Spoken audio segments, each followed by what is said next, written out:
अहंकार और चित्त के दोष।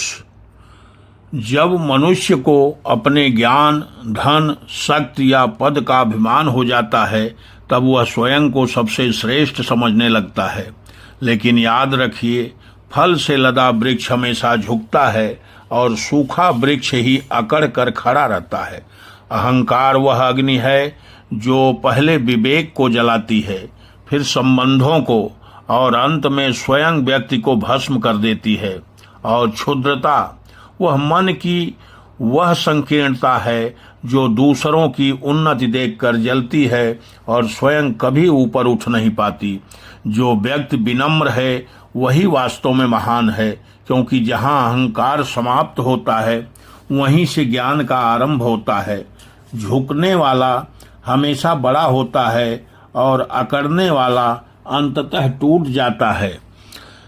मुनि श्रेष्ठ श्री रामचंद्र जी कहते हैं, मुनि श्रेष्ठ, यह अनेक रूप वाला संसार दीनों से भी दीन विषय लंपट लोगों को अहंकार के वशीभूत होने के कारण ही निरंतर राग द्वेष आदि दोषों के कोष रूप अनर्थ की प्राप्ति कराता रहता है। अहंकार के वश में होने से ही मनुष्य पर आपत्ति आती है, उसे शारीरिक कष्ट भोगने पड़ते हैं।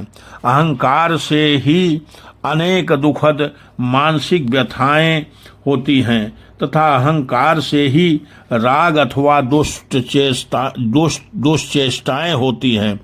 जैसे बहेलिए के द्वारा मृगों को पकड़ने के लिए बहुत बड़ा जाल बिछाया जाता है, उसी प्रकार अहंकार रूपी दोष के कारण संसार रूपी अंधेरी रात में जीवों के मन को मोहित करने वाली विशाल माया बिछी हुई है।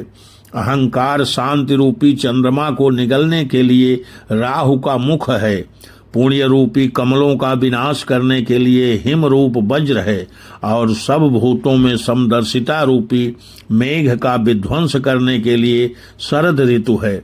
ऐसे अहंकार का मैं त्याग करता हूँ। न मैं अमुक नाम वाला हूँ, न विषयों में मेरी रुचि है और न मन ही मेरा है। मैं शांत होकर मन को जीतने वाले महात्मा पुरुष की भांति अपने आप में ही स्थित रहना चाहता हूँ। ब्रह्मन यदि अहंकार रहता है तो आपत्ति काल में मुझे दुख होता है, और यदि नहीं रहता है तो मैं निरंतर सुख का अनुभव करता हूँ। इसलिए अहंकार रहित होना ही श्रेष्ठ है। मुने, मैं अहंकार का त्याग करके शांत चित्त हो उद्वेग शून्य होकर बैठा रहता हूँ, क्योंकि भोगों के समूह का आधार ही क्षणभंगुर है। इस देह रूपी विशाल मन में जो घनीभूत अहंकार